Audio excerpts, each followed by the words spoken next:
Tractor இலவசமாக மக்களுக்கு கொடுக்கப்பட்டிருக்கு. கூட்டுப்பண்ணை விவசாயம் அப்படின்றது ஊக்குவிக்கப்படுது. மக்கள் ஆங்காங்கே வந்து துண்டு துண்டாக நிலங்களை வச்சிருந்தவங்க எல்லாருமே ஒன்னா சேர்ந்து ஒன்னா உழுங்க, உங்களுக்கு டிராக்டர் இலவசம், உங்களுக்கு வந்து விதைகள் இலவசம், உங்களுக்கு வந்து மானிய விலையில உரங்கள் கொடுக்கப்படும். இதெல்லாமே நடக்குது. வேகமா உற்பத்தி பெருகுது. துண்டு துண்டாக நிலங்களை விவசாயம் பண்ணிட்டு இருந்தவங்க, லாபம் இல்லாம அதுல கிடைச்ச விளைச்சலை கொண்டு போய் குப்பையில கொட்டிட்டு இருந்தவங்க இன்னைக்கு ஒன்னா சேர்ந்து உழுகுறாங்க.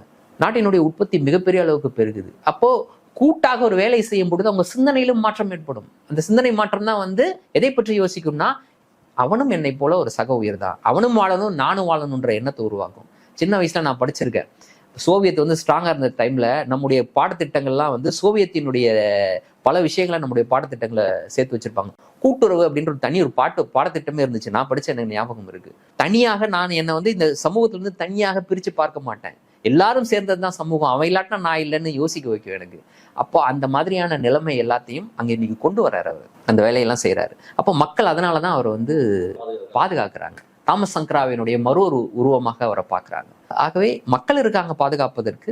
அவரை போலே சிந்திக்கக்கூடிய பிற நாடுகளை சேர்ந்த பல தலைவர்கள் அப்துல் ரஹ்மான் உருவாகி இருக்கிறாரு, அசீமி உருவாகி இருக்கிறாரு. பக்கத்து நாடுகள்ல இவர்கள் எல்லாருமே ஒன்னா சேர்ந்து ஆப்பிரிக்கா, ஒட்டுமொத்த ஆப்பிரிக்காவினுடைய விடுதலைக்காக இன்னைக்கு பேசுறாங்க. பேன் ஆப்பிரிக்கா தன்மையோடு பேசுறாங்க, அதனுடைய விடுதலைக்காக இன்னைக்கு பேசுறாங்க.